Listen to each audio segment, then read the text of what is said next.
अपना जमा करते हैं, क्योंकि शरीर का सज्जन का मौन हमेशा आत्मकायों की शक्ति होती है, उनका बल होता है। हमारे सामान्य आंदोलन में बढ़ा चुकी है और कुछ ही समय में आप सबके हम सब इस आयोजन का दिवस प्रारंभ कर देंगे।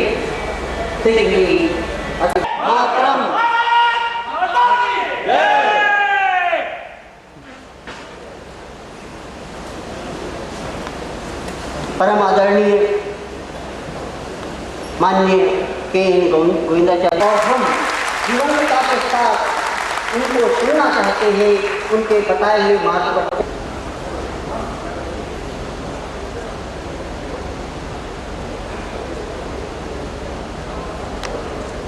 तो उनका संबल मिलेगा, उनका आशीर्वाद मिलेगा।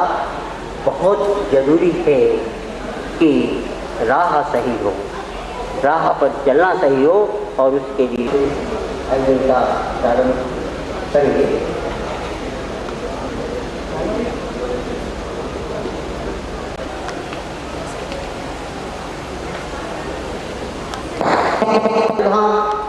यहाँ पधार चुके हैं, हम उनका अभिनंदन करते हैं, स्वागत करते हैं और आग्रह करते हैं कि वे स्थान ग्रहण करें। कर्तव्य ध्वनि से आप उनका स्वागत करिए। बाबा जी को लगना चाहिए कि भारत माता की, भारत माता की, वंदे वंदे।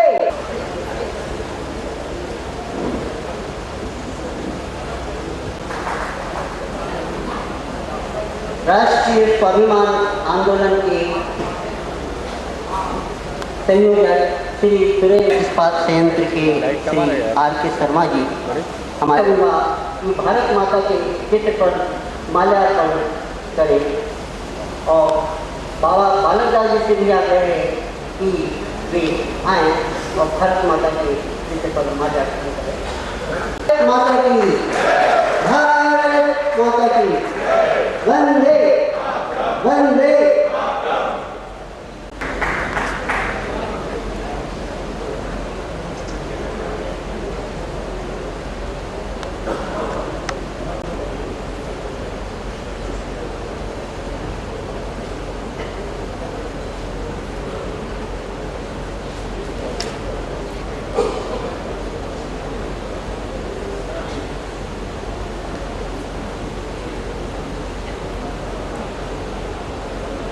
भारत माता की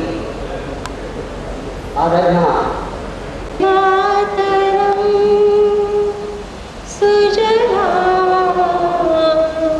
सुफला मलयज शीतला सस्य श्यामला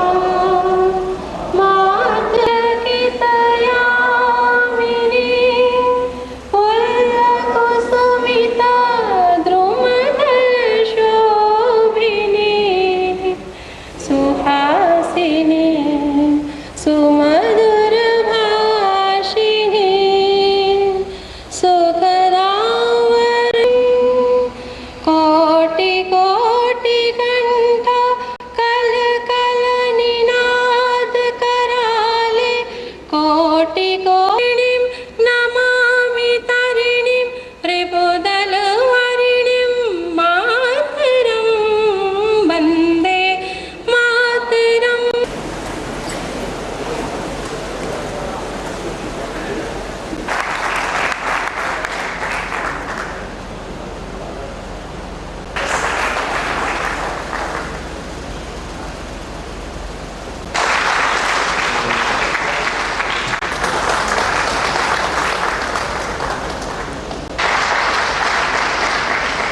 सत संकल्प समिति के अध्यक्ष हेमंत सिंह से आता है। मित्रों,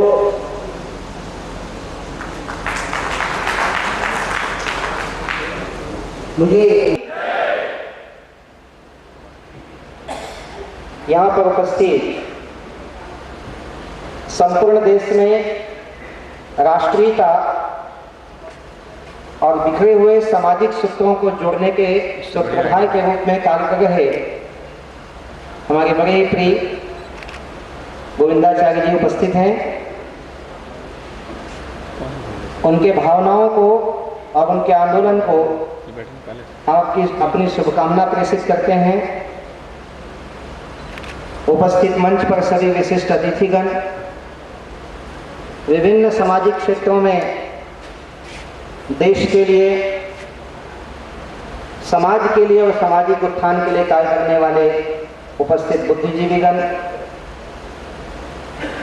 इस आयोजन के सभी सूत्रधार बंधुगण, उपस्थित मातृशक्ति माताओं,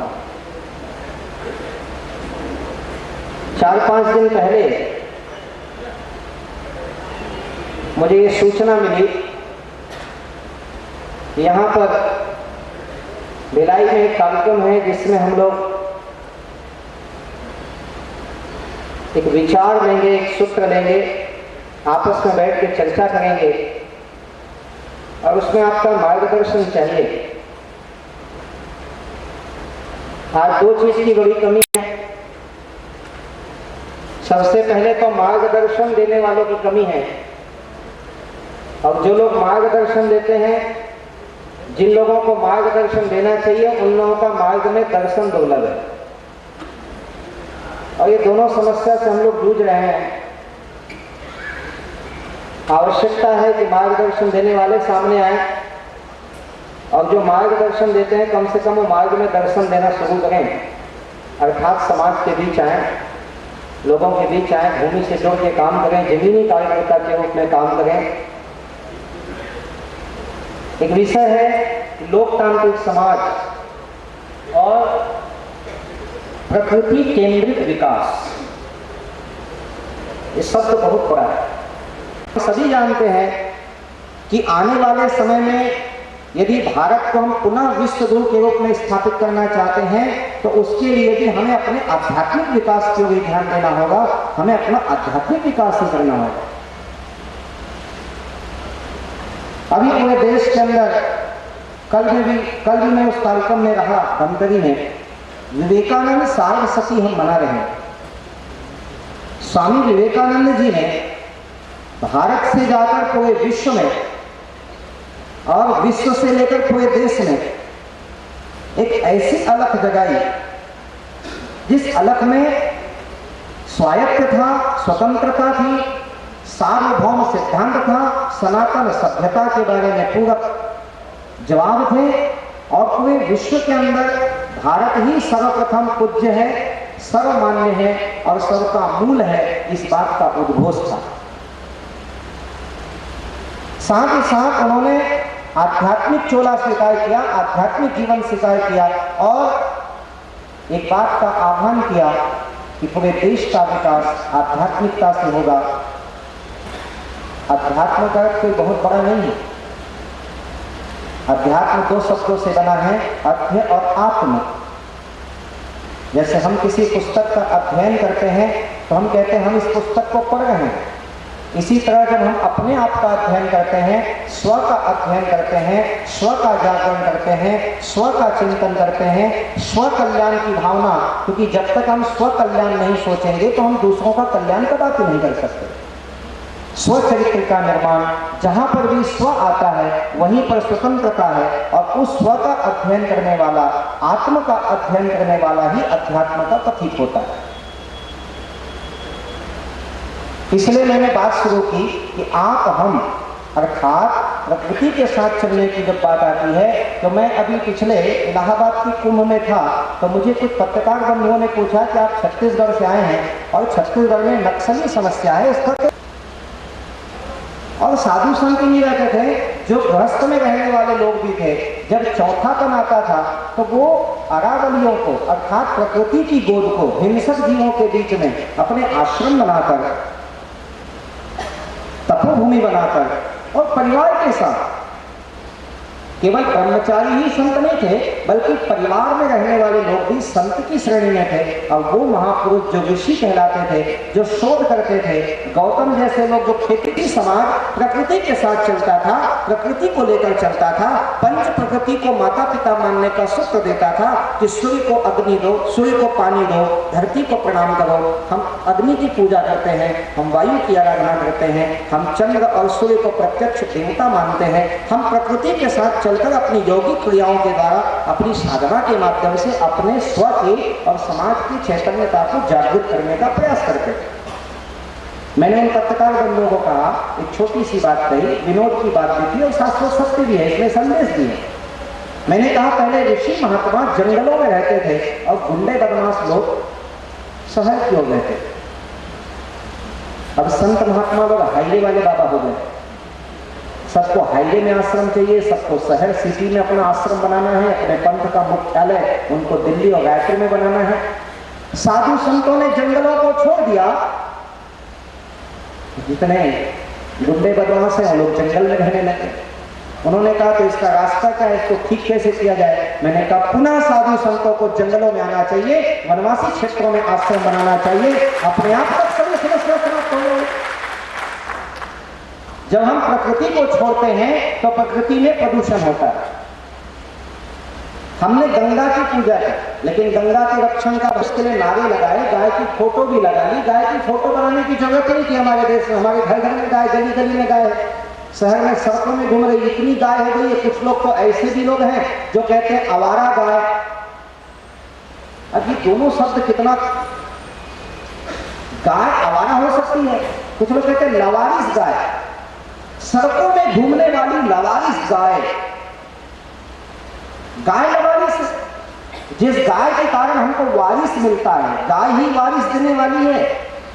वैदिक काल में, पौराणिक काल में, आधुनिक काल में गाय हमारी संतति को बढ़ाने वाली है, गाय हमारी संपूर्ण सृष्टि को पालने वाली है। लेकिन कुछ लोग कहते हैं कि लवारिस गाय के कारण शहर त्रस्त है। गाय की हमने पूजा की, गाय की हमने फोटो लगाई, गाय की हमने वंदना की, गाय को देवी देवता बना के मंदिरों में टांग दिया, बैलों की मूर्तियां बना के भगवान शंकर के मंदिर में स्थापित कर दी।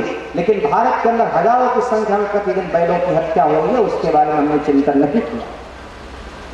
गाय को मां का दर्जा देके उसकी पूजा की, लेकिन उस गौ माता की जो हत्या हो रही है उसके लिए हमने कोई ऐसा ठोस कदम या संगठन पूर्वक कोई कार्य नहीं किया। करते हैं कार्य तो हम अलग अलग कर रहे हैं। मेरे कहने का मतलब यह है, प्रकृति पूजा की वस्तु नहीं है, इसके साथ साथ प्रकृति के संवर्धन और संरक्षण की जो हमको संवर्धन देती है। एक आप सभी लोग जानते हैं कि माता पिता हमको पालते हैं, लेकिन बाद में हमें माँ बाप को पालना पड़ता है। इसी प्रकार प्रकृति के 5 तत्वों से बना हुआ मेरा मूलभूत सिद्धांत के ऊपर आधारित यह शरीर है। ये 5 प्रकृति से बना हुआ शरीर है, ये इसलिए 5 प्रकृति का सम्मान करना मेरा धर्म बनता है। प्रकृति के साथ चलना, गाय के साथ चलना, सनातन के साथ चलना, अध्यात्म के पुराधाओं को भी आवश्यक है, समाज के प्रत्येक व्यक्ति को आवश्यक है। आज बड़ी बड़ी फैक्ट्री और कंपनियां खुल रही हैं, बड़े बड़े उद्योग लग रहे हैं, उनके साथ प्रकृति को कैसे समायोजन करें। हालांकि ये विषय तो हमारे गोविंदाचार्य जी बहुत अच्छे ढंग से बोलते हैं, इसके लिए काम करते हैं पूरे देश में, विदेशों तक। मैं तो केवल यहाँ पर ये कहने के लिए आज खड़ा हुआ कि मूल स्वरूप जो हमारा है, हमारा जो मूल स्वरूप, हमारे नहीं केवल हमारे देश का जो मूल स्वरूप है, वो आध्यात्म के ऊपर और आध्यात्म संपूर्ण प्रकृति को लेकर के चलता है। आज वर्तमान समय में पूरे देश की जो स्थिति है और देश के साथ साथ जो प्रदेश की स्थिति है, चाहे वो धर्म के क्षेत्र में हो, संगठनों के क्षेत्र में हो, संस्थाओं के क्षेत्र में, हमारा स्वार्थ पूरा होता है, हम उस तरफ ध्यान देते हैं। आने वाले समय के उन भीषण स्थिति के बारे में हम ध्यान नहीं दे पाते, जो बहुत ही झकझोरने वाला है। आप सभी लगभग मुझसे परिचित हैं। पूरे प्रदेश और देश में गौरक्षा के लिए काम करना मैंने अपना जीवन सूत्र बनाया। मैंने एक छोटी सी बात जिस छत्तीसगढ़ में हम रहते हैं, जिस छत्तीसगढ़ की माटी में जन्म लेने का हमको गौरव मिला है, इस छत्तीसगढ़ के बारे में मैंने कही अभी राजीव कुंभ में, मैंने इसे उठाया कि आज छत्तीसगढ़ शासन 1 रुपये 2 रुपये 3 रुपये किलो में चावल बांटकर और ये घोषणा करती है कि छत्तीसगढ़ में कोई भूखा नहीं सोएगा। मैंने एक छोटा सा सवाल किया कि लोगों के लिए 1 रुपये 2 रुपये किलो में चावल है और गाय के लिए खाने का सूखा चारा 4 रुपये किलो है, और यदि इसको हम पौष्टिक आहार देना चाहें तो 1400 रुपये क्विंटल। तो मैंने एक सवाल किया कि जब लोगों का पेट भरने के लिए 1 रुपये 2 रुपये किलो में चावल सरकार दे सकती है करोड़ों का घाटा उठा करके, तो मेरी गौ माता के लिए जो प्रकृति का संपूर्ण पोषण करने वाली, आध्यात्मिकता का संयोग रखने वाली और हमारे धर्म में सबसे पूज्य है, और आज वो संकट में भी है, छत्तीसगढ़ में सुरक्षित भी है, लेकिन आधा पेट भोजन करके क्यों गाय प्रदेश में मर रही है? क्यों आज किसान गाय पालने से कतरा रहा है? क्यों आज दूध दही की जगह शराब की दुकानें खुल रही हैं? तो मैंने कहा कि गाय को भरपेट खाना मिले, इसके लिए सरकार को 2 रुपये किलो में सूखा चारा और 5 रुपये किलो में हरा चारा मंडियों में उपलब्ध कराना चाहिए।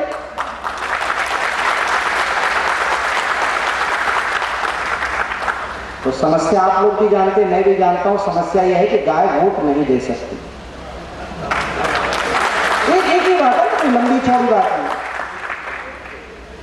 शराबबंदी के लिए जब यहाँ पे बैठक हुआ कि भाई शराबबंदी होना चाहिए, तो कुछ पत्रकार बंधुओं ने कहा कि बालक दास जी ये बताइए, जिस शराबबंदी के कार्यक्रम में आप आए हैं, जो सचमुच समाज को तोड़ रहा है, लोकतंत्र के लिए बड़ा घातक है, क्योंकि लोकतंत्र कहता, आप देखिए जनतंत्र, धर्मतंत्र, लोकतंत्र, ये सारे जितने भी तंत्र है ना, ये सारे तंत्रों में खराबी पैदा करने का सबसे खराब ऑयल यदि है तो वो शराब। ये सारे तंत्र और सारी मिसले को गिरा हुआ है। सभी जानते हैं कि शराब बांटकर या शराब बेचकर जो सरकारें बनती है, ये लोगों को बेहोश करके वोट मांगते। एक तरफ तो कहते हैं कि होशो हवास में वोट दो, दूसरी तरफ बेहोश करके वोट लेते हैं। धन तंत्र के लिए खतरा है, आर्थिक तंत्र के लिए खतरा है, धर्म तंत्र तो शराब से ही नुकसान होता है। तो एक छोटी सी बात आई कि शराबबंदी भी लगाना है तो प्रदेश सरकार को चाहिए कि शराब दुकानें बंद कर दे। महात्मा गांधी जी की 2 अक्टूबर की जयंती में दुनिया भर की प्रोपोगंडा करने की क्या जरूरत है कि गांधी जी का फोटो लगा के उनके शराबबंदी लाएंगे? भाई सीधी तरह बोलो कि आधा आधा लाएंगे, खुली बात करो ना, आधा चलाएंगे आधा बंद करेंगे। तो कुछ पत्रकारों ने कहा नहीं, आप राजीव कुंभ करते हो, राजीव में दारू बंद होना चाहिए, डोंगरगढ़ में बुमलेश्वरी है, वहां दारू बंद होना चाहिए। मैंने कहा भैया ग्रुप में कोई तीर्थ धाम नहीं, तो हमने कौन सी गलती कर रखी कि यहाँ बंद नहीं होना चाहिए? बंद हो तो सब जगह होना चाहिए, क्योंकि हम सभी जानते हैं कि प्रकृति के, अब कुछ लोगों ने कहा कि शराब भी तो प्राकृतिक वस्तु है, आप कहते हो कि फल खाओ, ये भी फलों का रस है। मैंने कहा देखो, वैसे तो आज के समय में अंडा भी फल है, तो उसको तो सफेद आलू कहते हैं, शुद्ध शाकाहारी है वो। तो तुम लोगों की फल की जो व्याख्या है उस पर मैं नहीं जाऊंगा, लेकिन मैंने केवल एक चीज कहा, पत्रकारों को कहा कि चलो अभी विधानसभा चुनाव आने वाला है, हम एक काम करते हैं, जो लोकतंत्र, धनतंत्र, धर्मतंत्र, जनतंत्र, सबको विनाश करने वाला शराब तंत्र है, तो एक खुली घोषणा कर दी जाए हम लोगों के द्वारा कि जो शराब पीता है उसको विधानसभा में वोट नहीं डालना चाहिए, उसको वोट डालने का अधिकार वापस है।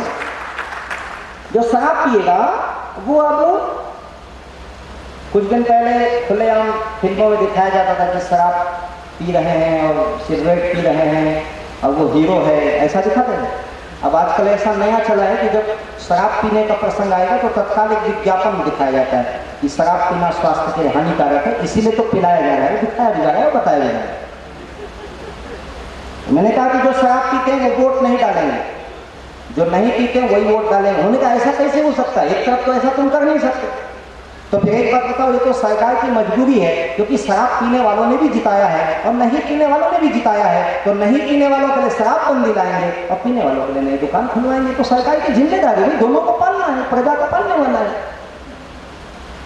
हमारी कोई भी व्यवस्था यदि ठोस व्यवस्था बनानी हो तो उसके लिए यह आवश्यक है, यह चिंतन ना करें कि समाज में क्या बुराई है। चिंतन यह होना चाहिए क्या अच्छाई है और उस अच्छाई को हम कैसे आगे बढ़ाएं, किस ढंग से आगे बढ़ाएं, मेरी भूमिका उसमें क्या हो सकती है, मैं उसमें क्या भूमिका निभा सकता हूं, मैं माँ भगवती के श्रृंगार के कौन से अंगों में काम आ सकता हूं, मैं इस देश के समाज के विकास में, प्रकृति के रक्षा में मेरी भूमिका कहाँ पे सुनिश्चित मैं कर सकता हूँ। हर अवस्था में हमारी भूमिका वहाँ लग सकती है, उसको हम जहाँ हैं वहीं पर रहकर चयन करें और उस भूमिका का निर्वहन करें, उस जिम्मेदारी का निर्वहन करें। मैं संत हूँ तो ज्ञान के माध्यम से, व्यापारी अपने धन के माध्यम से, विचारक अपने विचार के माध्यम से, एक नेता अपने शुद्ध राजनीतिक जीवन काल के माध्यम से, एक सेवक अपने सेवा के माध्यम से, जाति पाति कुल धर्म और पंथ पार्टियों से ऊपर उठ करके इस समय देश के लिए, समाज के लिए और प्रकृति पोषित व्यवस्था के लिए हमको सोचने की आवश्यकता है और करने की आवश्यकता है।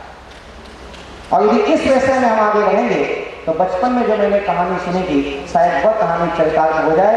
एक स्कूल के मास्टर ने ब्लैक बोर्ड पे एक लकीर खींच दी और अपने स्कूल के बच्चों को कहा कि इसको बिना पोछे तुम्हें छोटा करना है, इसको हाथ ना लगाओ। और इस रेखा ने एक चाक उठाया और जिस ब्लैक बोर्ड में एक छोटी लाइन खींची हुई थी उसके बगल में एक लंबी लाइन खींची, कहा लो सर, आपकी लाइन को मैंने छुआ भी नहीं और आपकी लाइन मैंने छोटी कर दी, क्योंकि मेरी लाइन बड़ी हो गई है।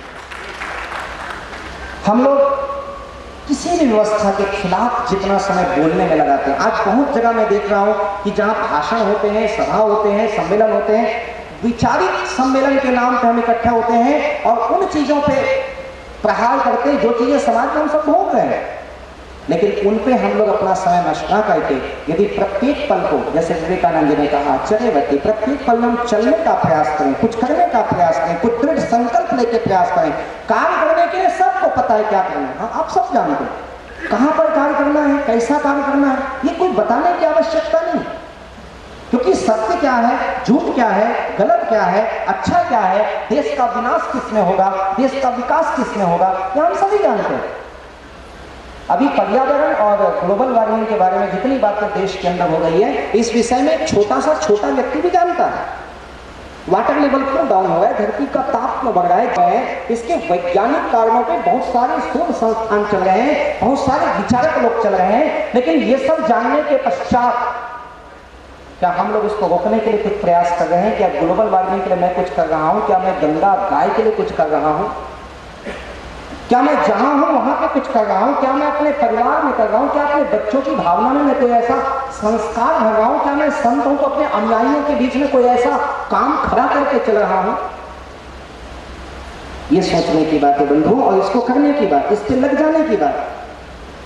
हम गलत हो रहा है उसके बारे में अच्छा करना है, उसके अभी से आज से काम में लग जाए तो संभवतः इतना बड़ा जागरूक समाज, इतना बड़ा धार्मिक समाज, इतना बड़ा वैचारिक समाज, आध्यात्मिक समाज जब लगेगा तो कोई बहुत बड़ी बात नहीं है देश की व्यवस्था को परिवर्तन करने के लिए। और मैं तो बहुत ही आशावादी संत हूं और समाज को आशा बनाता हूं कि आप आशावादी रहें। आने वाला समय केवल और केवल हमारा होगा, आने वाले समय में भारत पुनः अखंड रूप में स्थापित होगा। इसके लिए कई पीढ़ियां भागीरथी प्रयास करें, जिस तरह गंगा अवतरण के लिए कई पीढ़ियां लग गई, इस तरह कई पीढ़ियां लग जाती हैं बंधुवर, लग जाने दो, लेकिन आप निराश ना हो, आशावादी बने और आशा के साथ, नवी चैतन्यता के साथ आगे बढ़ते हुए। प्रकृति के शोषण के बारे में होती है समय समय पर, मैं उन सम्मेलनों में जाता हूँ, सुनता हूँ, कहने वाले सुनने वाले सभी लोग उसमें कहीं ना कहीं भागीदार है। बाहर से कुछ भी नहीं हो रहा है, कोई पाकिस्तान से नहीं कर रहा है, कोई बांग्लादेश से नहीं कर रहा है। हमें डर नहीं दुष्टों की दुष्टता से, हम क्यों डरेंगे? अवश्य हमें डर नहीं दुष्टों की दुष्टता से, हमें डर है तो स्वजनों की निष्क्रियता से। लेकिन हमारे देश का भविष्य अच्छा होगा, फिर भी प्रयास करें कि अपने देश के आने वाले भव्य रूप के श्रृंगार के एक कड़ी के रूप में हम भी कहीं जुड़ सकें तो जरूर जुड़ें, किसी रूप में जुड़ सकें, कितने रूप में जुड़ सकें। जहां हम सोचते हैं हम क्या करें, वहीं ये सोचना शुरू करें कि हम क्या करें, हम क्या कर सकते हैं। भाई ऐसा जो कहते हैं वो कहें कि हम क्या कर सकते हैं बताइए। और जिस समय हर व्यक्ति ये सोचता है ना हम क्या कर सकते हैं, और जब ऐसा सोच पैदा होता है, उस सोच के साथ एक नए नए कार्य पैदा होते हैं, तो आने वाला भविष्य तो सुदृढ़ बनेगा, इसमें कोई दो मत की बात नहीं। भारत का भविष्य उज्जवल है, बस इस उज्जवल भविष्य के श्रेणी में अपने नाम को जोड़कर हम अपने नाम को भी आने वाले उज्जवल भविष्य में अमल कर सकें, तो शायद अपने जीवन के लिए हम बहुत बड़ा एहसान कर सकेंगे। दूसरों के एहसान के बारे में तुम बाद में सोचेंगे। पंच प्रकृति के रक्षण के लिए, गोमाता के रक्षण के लिए, संवर्धन के लिए और भारतीयता के विकास के लिए आज यह एक कार्यक्रम एक संगोष्ठी के रूप में, विचार गोष्ठी के रूप में रखा गया है। मैं अपने इतने ही विचार यहाँ पे रखूंगा, क्योंकि मुख्य वक्ता को हम सभी सुनना चाहते हैं। मैं तो पूरे प्रदेश में अपनी बात को फैलाता हूँ। आज इस कार्यक्रम में, आयोजित कार्यक्रम में कुछ अच्छे विचार यहाँ से पैदा हों, अच्छे संकल्प पैदा हों। इन्हीं विचारों के साथ अपनी वाणी को विराम देता हूँ। आपने लोकतांत्रिक समाज और प्रकृति पर विचार हम सबके समक्ष रखे।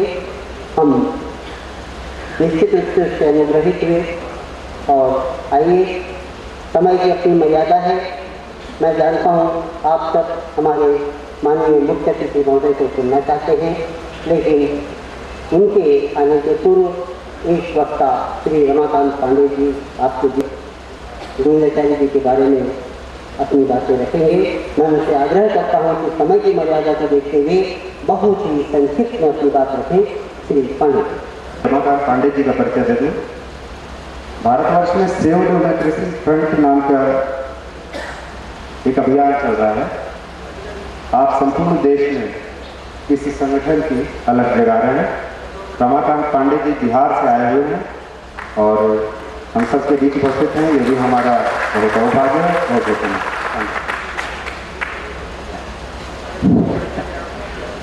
आज के संध्या समय में यहाँ पर उपस्थित होकर बहुत प्रसन्नता हो रही है।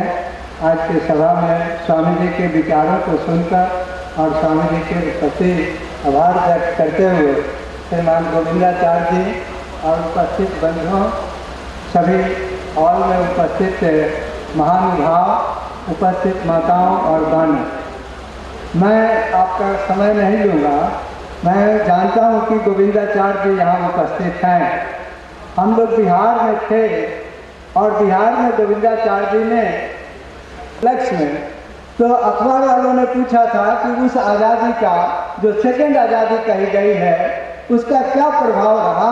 तो मैंने कहा था कि कोई भी अब प्रधानमंत्री इस देश में इमरजेंसी लाने का एक इतनी बड़ी सफलता किसी दूसरे आंदोलन की नहीं हो सकती है जिसका श्रेय माननीय गोविंदाचार्य जी को होता। ये गोविंदाचार्य जी देख कैसे हैं आप जानते हैं सब लोग, इनकी परिचय की कोई ज़रूरत नहीं। लेकिन मैं जो देखा हूँ कि ऐसे स्पॉट पर डिसीजन लेने वाले, प्रत्यक्षण निर्णय लेने वाले, स्पॉन्टेनियस डिसीजन लेने वाला देश के अंदर इतना जानकार और इस प्रकार का व्यक्ति देश में मुझे अनेकों होंगे, लेकिन इस तरह का नहीं कोई मिला जो देश के एक एक पंचायत की जानकारी हो गई थी। और पुलिस ने आरएसएस के कार्यालय को घेर लिया, पूर्ण रूप से घेर लिया था गोविंदाचार्य को अरेस्ट करने के लिए। और वहाँ पर ये उपस्थित थे नीचे के दरवाजे पर, तो उनसे पूछता है पुलिस वाला, यहाँ गोविंदाचार्य कहाँ है, गोविंदाचार्य किधर है, उसको ले आना है, उसको हाजिर कराना। और गोविंदाचार्य जी वहाँ थे, वो झाड़ू उठा करके झाड़ू लगाने लगे थे और पुलिस वाला उन्हीं से पूछ रहा है कि गोविंदाचार्य जी है किधर। और माननीय लोकनायक जयप्रकाश जी को जब कभी भाषण देने जाना होता था तो वो स्वयं पूछते थे कि आज क्या बोलना है पांडे जी। उस वक्त मैं संघ के तरफ से और जयप्रकाश जी के तरफ से मैं समन्वय करता था। तो उस वक्त उनसे वो जयप्रकाश जी पूछते थे कि गोविंदाचार्य को जरा बुलाइएगा, जरा गोविंदाचार्य जी से राय ले लें कि आज क्या बोलना है हमको। हम कहा कि आप इतने महान, इतने विचारवान और आप पूछेंगे गोविंदाचार्य से, तो बोले कि बिना पूछे हुए मैं जा ही नहीं सकता, मैं बोल ही नहीं सकता। और माननीय गोविंदाचार्य जी को भी याद होगा, शायद वो बात कोई घटना को जानते कि नहीं, लेकिन इतना याद होगा कि जब पटना कॉलेज कंपाउंड में ये भाषण लेने लगे जयप्रकाश जी, तो उन्होंने कहा कि आज मुझे इतना ही बोलने को कहा गया था। लोगों ने जिज्ञासा प्रकट की कि किसने आपको बोलने से रोका था। और उस वक्त में जेबी कृपलानी भी थे। तो उन्होंने कहा कि हम तो जानते हैं कि एक आदमी से बात पूछते हैं, वो है गोविंदाचार्य जी। तो जयप्रकाश जी भी इस प्रकार से इनसे राय लेते थे।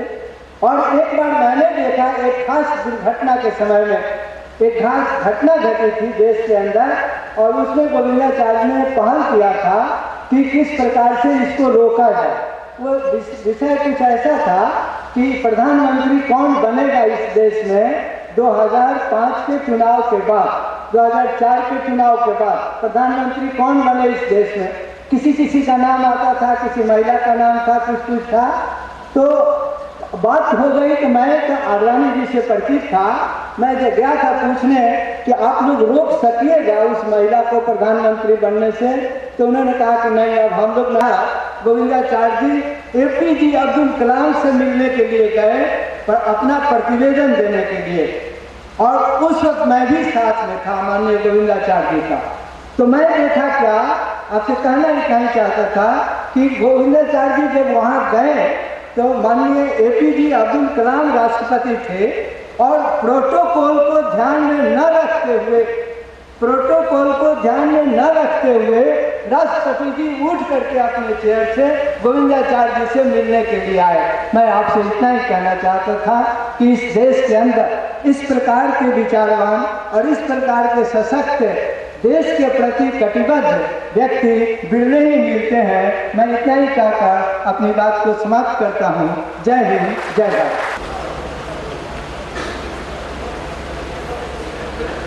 ॐ वसुदेवसुतं देवं कंसचाणूरमर्दनं देवकी परमानन्दं कृष्णं वन्दे जगद्गुरुम्।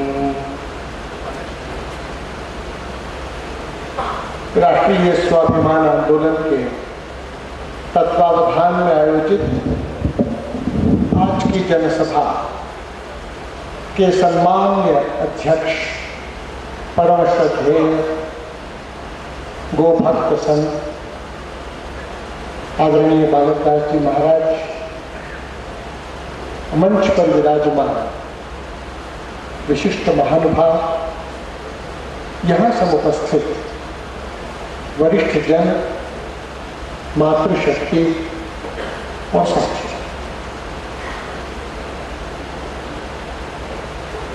बहुत वर्ष पहले आया था और स्वदेशी के ही संदर्भ में उस बात हुई थी। अब उसको, उस घटना को वर्ष हो चुके। इस बीच बहुत सी बातें जुड़ती बढ़ती चली गई। यहाँ आने के बाद मंच पर तब इस शीर्षक पर नजर गई है, इसलिए मैं असमंजस में भी हूं कि बहुत दिनों से संवाद छूटा हुआ है,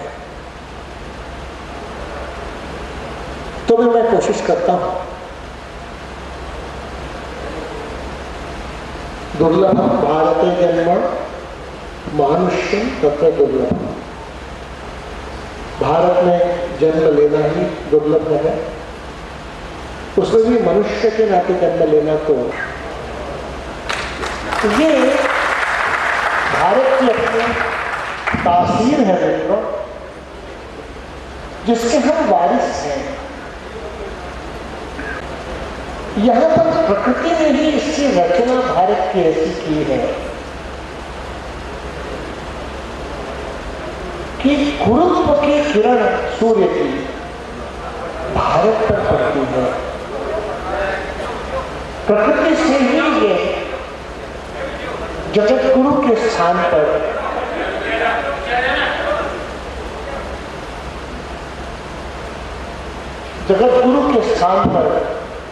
प्रतिष्ठित है मित्रों। आप इसको स्थूल रूप से देखिए, सबसे ऊंचा पर्वत दुनिया में कहाँ है? भारत में। तो स्वाभाविक तौर पर सबसे ज्यादा ऊंचाई पर बने ग्लेशियर भारत में ही होंगे। सबसे ऊंची पहाड़ की चोटी सागर माथा भारत में ही है। इतनी ऊंचाई से बहने वाली नदियां भारत में ही है। हिमालय एक कच्चा पहाड़ है, तो इतनी मिट्टी लेकर आने वाली नदियां भारत में ही है कि अगर आप गंगा नदी के प्रवाह को देखें तो 600 मीटर ढलान को प्रवाह होते हुए इतनी जल की मात्रा और किसी नदी में नहीं है। तो इतने वेग से इतना जल प्रवाह और किसी नदी का नहीं है। तो इस ऊंचाई और इस वेलोसिटी के कारण जो ऑक्सीजन समाने की क्षमता गंगा मैया में है वो और किसी में नहीं है। और ऑक्सीजन समाने की क्षमता और जो भूखंड के धरातल पर से बहती आई वहां से वनस्पतियों के तत्व को बटोरती आई, तो सूर्य, वायु, वनस्पति, इसके जोड़ से बैक्टीरिया फॉस बना। उसकी विशेषता कि जल को प्रदूषित करने वाले जीवाणुओं को लड़कर वह समाप्त करे। दूसरी विशेषता कि अपनी संख्या बहुत शीघ्र बहुगुणित कर ले। इसके कारण गंगा जल अक्षय हो जाए। 60-70 साल भी घर में रखें तो जल सड़े ना। इसके कारण उसे ब्रह्मवारी कहा गया। इसके कारण त्रिपथगा गंगा मैया, मुक्तिदायिनी गंगा मैया। इसके कारण कावेरी के नदी पर भी जन्मा पला बढ़ा व्यक्ति जीवन के अंत काल में यही चाहता है कि उसके मुंह में गंगा जल और तुलसी जल डाल दिया जाए। ये गंगा मैया की कारण नहीं है कि गंगा के किनारे की ज्ञान की साधना हुई। गंगा सागर में कपिल मुनि और थोड़ा हटे तो गाजीपुर के पास विश्वामित्र, और थोड़ा हटे तो प्रयाग भरद्वाज मुनि बसहि पयागा, तिन्हि राम पद अति अनुरागा। ज्ञान के साधन यमुना के किनारे नहीं, क्योंकि नदियों का भी स्वभाव है। शोणभद्र और ब्रह्मपुत्र पुल्लिंगी नद है, शेष श्रीलिंगी नदियां। नदियों का अपना स्वभाव। गंगा ज्ञान की नदी है, नर्मदा वैराग्य की नदी है, यमुना भक्ति की नदी है।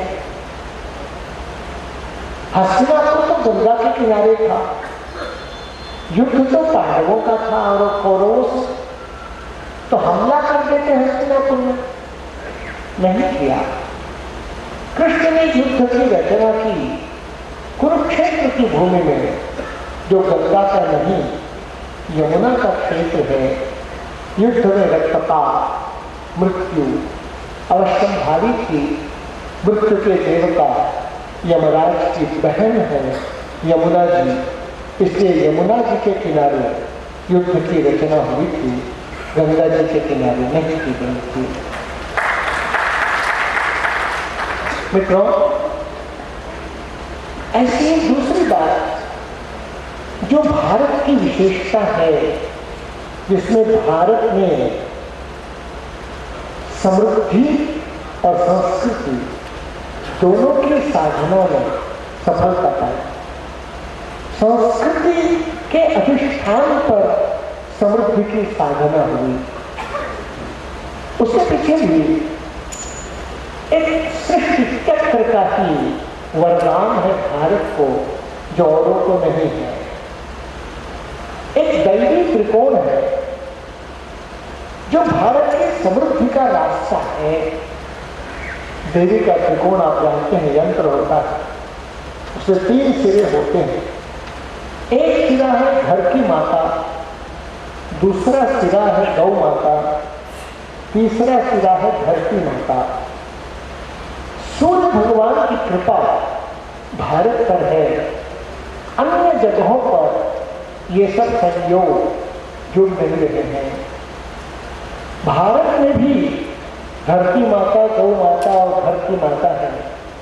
इंग्लैंड में भी तो होगी, लेकिन इंग्लैंड में सूर्य भगवान का आशीर्वाद नहीं है। भारत में घर की माता, गौ माता की सेवा करे, धरती माता की सेवा करे, बदले में गौ माता घर की माता को दूध दे, धरती माता को उसकी खुराक दे।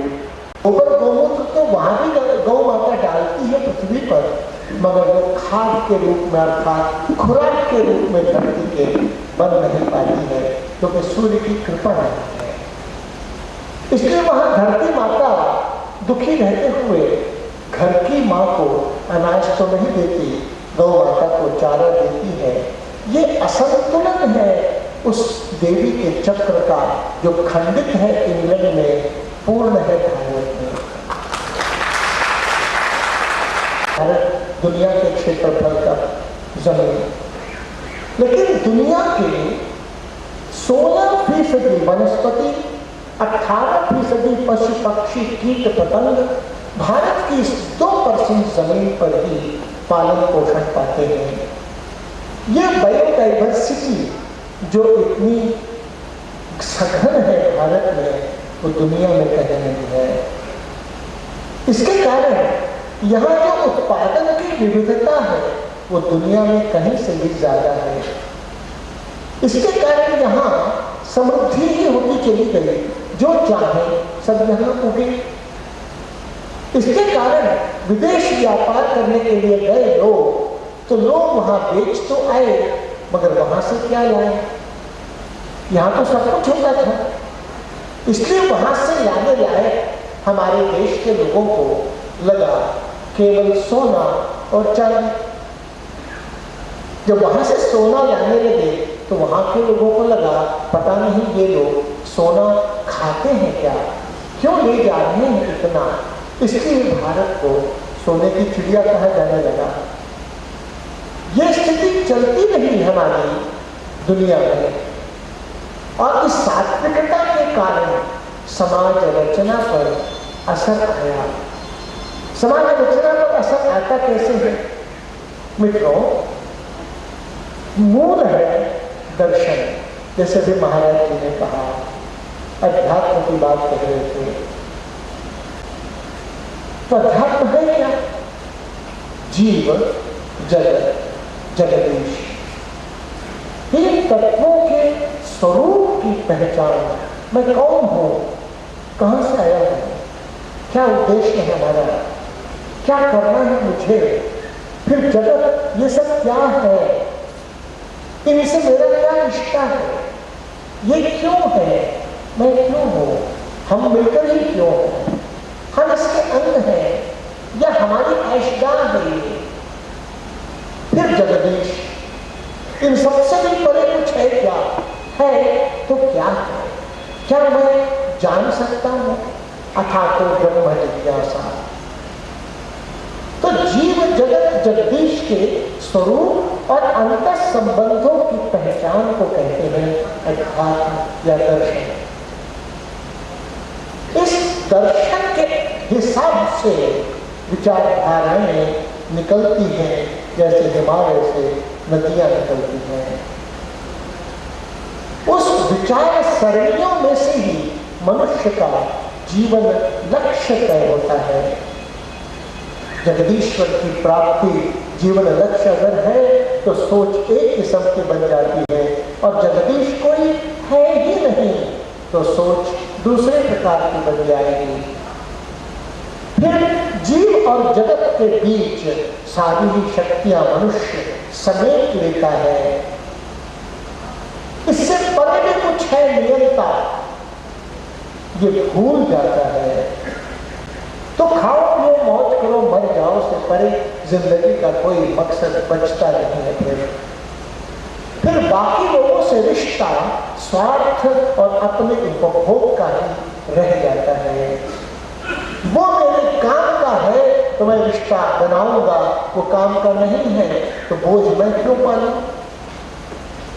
इसके कारण जो वहां पर परिवार की रचना होगी, समाज की रचना होगी, वो परस्पर स्वार्थों पर आधारित ही तो होगी।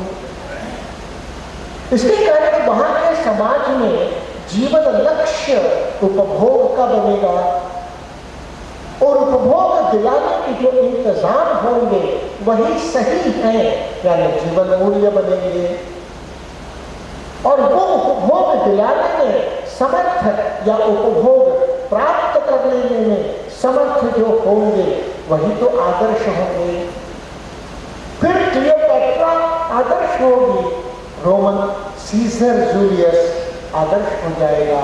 हर कुछ भोगने में सक्षम है तो भारत का अगर ययाति वहां जन्मा होता तो सबसे बड़ा आदर्श वही तो बनता।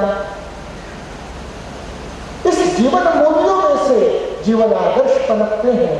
जीवन आदर्श के हिसाब से सामान्य जन की जीवन शैली बनती है। जीवन शैली पूर्ण करने के लिए उस समाज में राजनीति और अर्थनीति गढ़ी जाती है।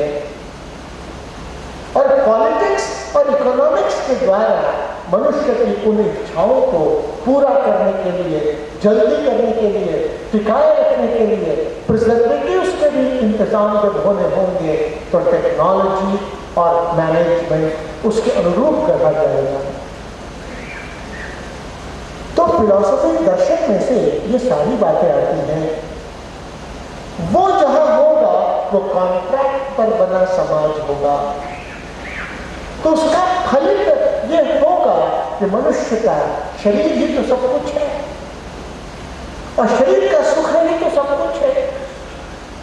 ऐसे में आदमी धीरे धीरे अपने जीवन को बाहर से भरा हुआ और अंदर से खोखला बना डालता है।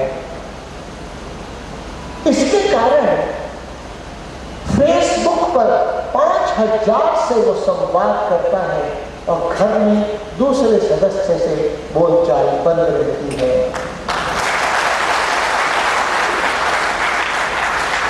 मित्रों, ये एक प्रकार का समाज और इसके कारण विकास का अर्थ अधिक से अधिक उपभोग कर पाने का सामर्थ्य,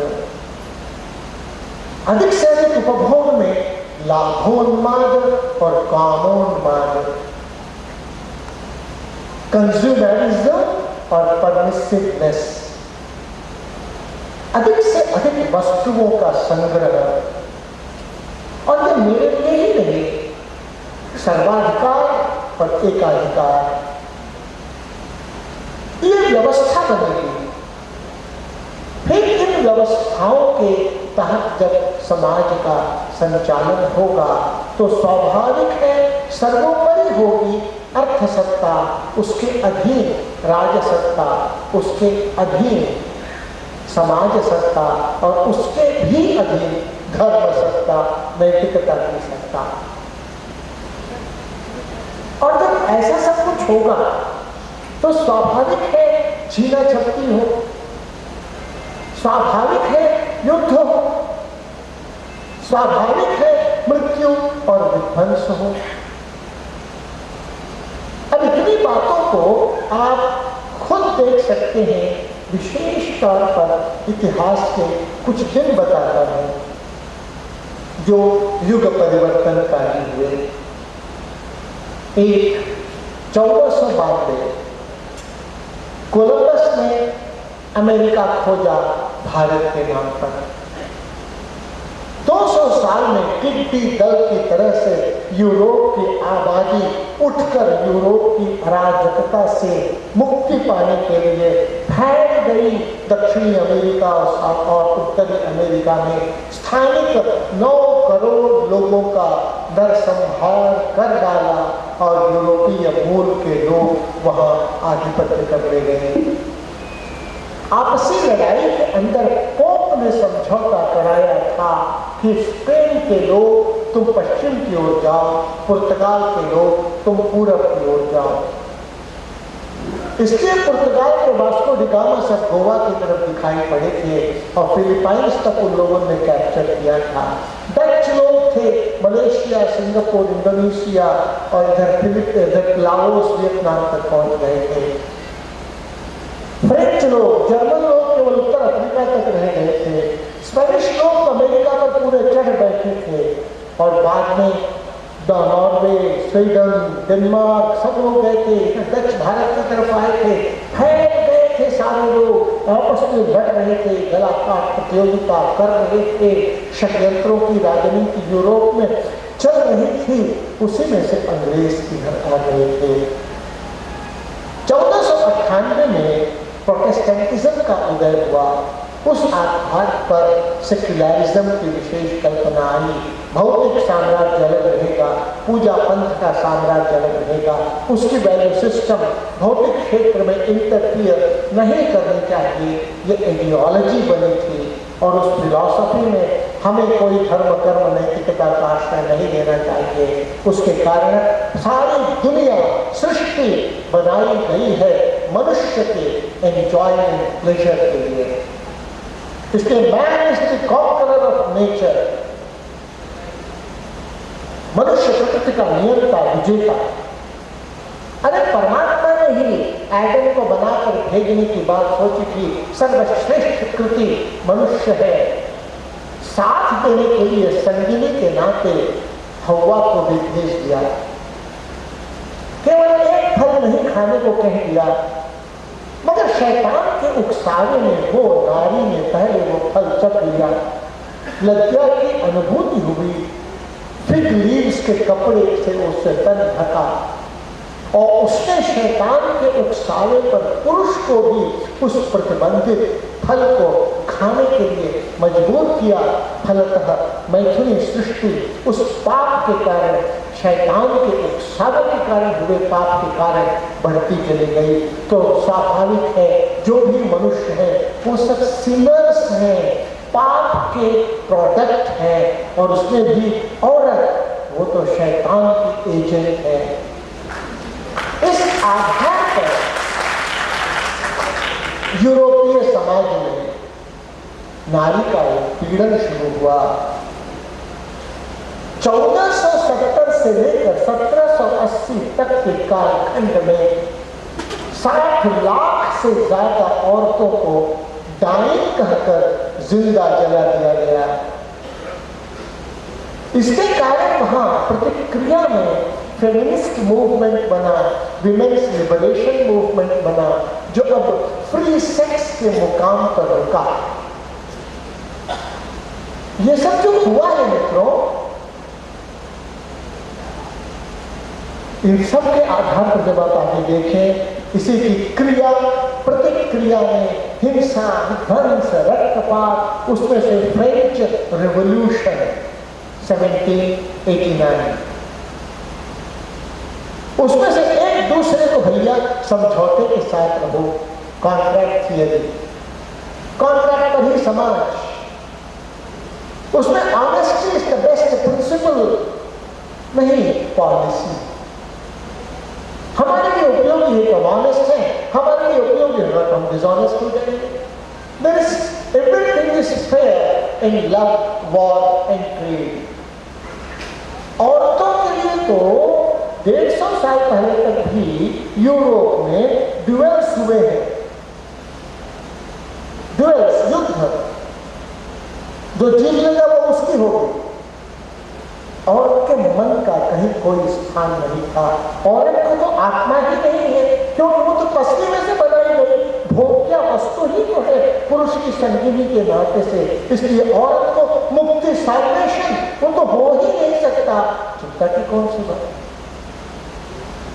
ये सारी विचारधारा, उसमें से स्त्री यानी केवल भोग्या और मनुष्य यानी केवल शरीर सुख यानी केवल शारीरिक सुख।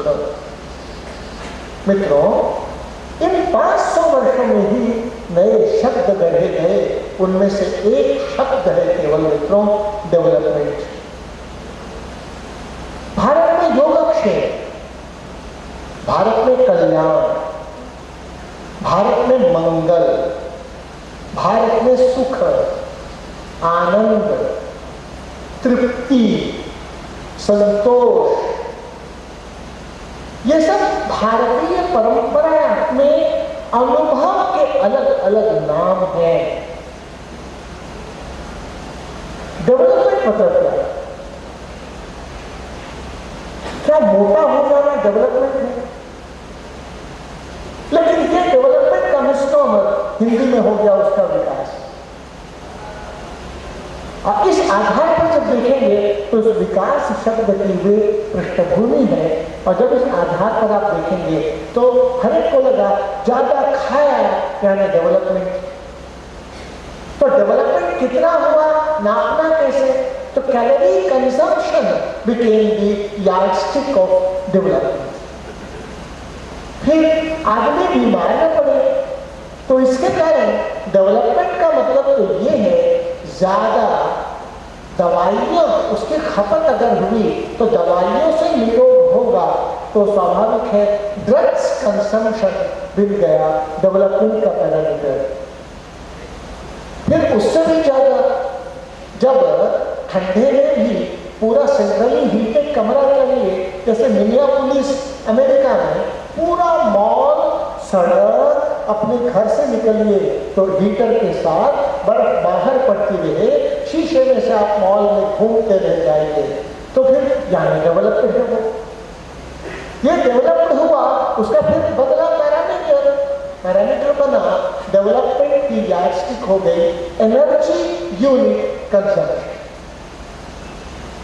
Is equal to development. और तब भी समझ में नहीं आया, तो फिर आगे गाड़ी बढ़ी है ह्यूमन डेवलपमेंट इंडेक्स, उसमें लॉ एंड ऑर्डर ये भी डेवलपमेंट के साथ जोड़ा गया, गुड गवर्नेंस को अब जोड़ा जा रहा है डेवलपमेंट के पैरामीटर के नाते से।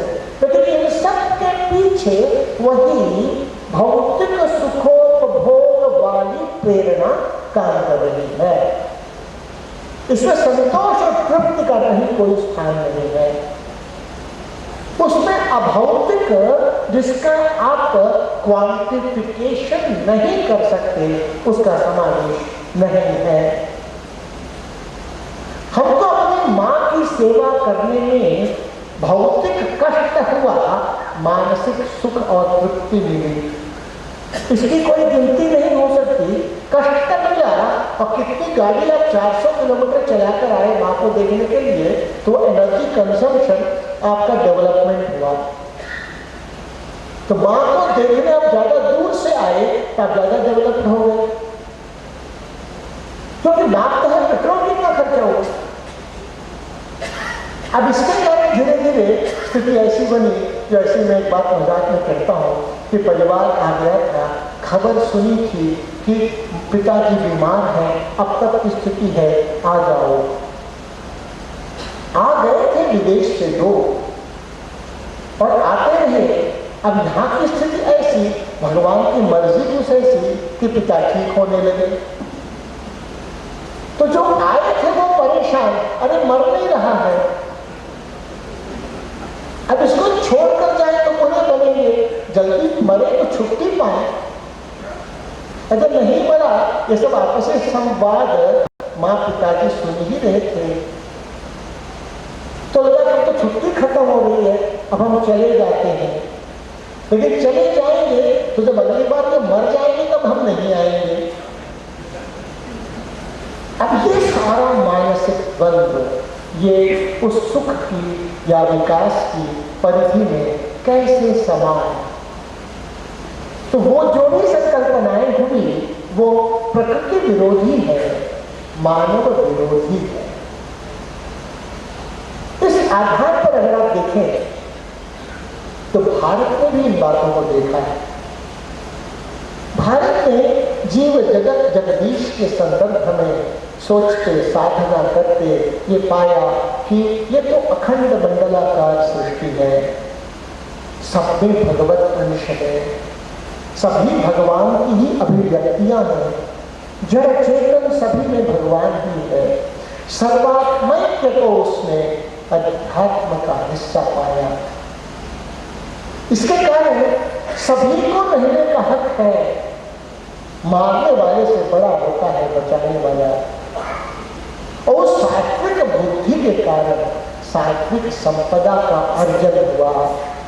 उस सात्विक संपदा को फिर समृद्धि के नाते जो कहा, वही संस्कृति के थाली में परोसी हुई समृद्धि हमें ग्राह्य हुई भगवत प्रसाद के कारण। किसी को कहा कि धर्मा विरुद्धेषु कामेषु कामोस्मिन् पुरुषः। मैं धर्म के अविरुद्ध जो अर्जित काम है वो मैं हूं। यद्यद् विभूति मत सर्वम, सब में मैं हूं। जो जो अच्छी बातें उत्कृष्ट देखो सब में मैं हूं। केवल भव्यता नहीं है, दिव्यता भी है। इसका दर्शन भारत ने किया।